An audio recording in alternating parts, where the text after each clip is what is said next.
अस्सलामुअलैकुम व्यूवर्स, उम्मीद करता हूँ आप सब खैरियत से होंगे।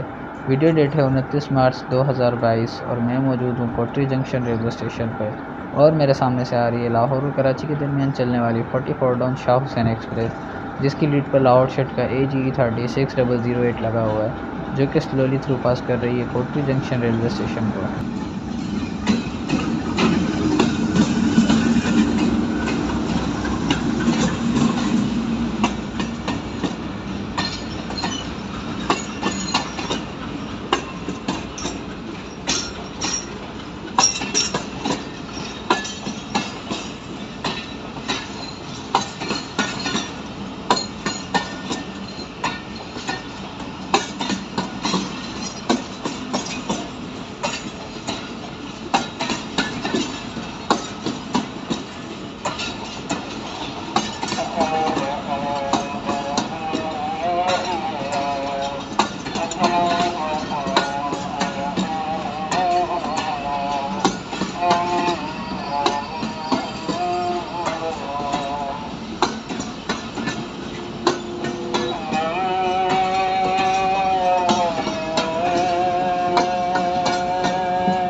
उम्मीद करता हूँ आप लोगों को वीडियो पसंद आई होगी। अगर वीडियो पसंद आए तो इसे like, comment, share and channel को सब्सक्राइब ज़रूर कीजिएगा। शुक्रिया।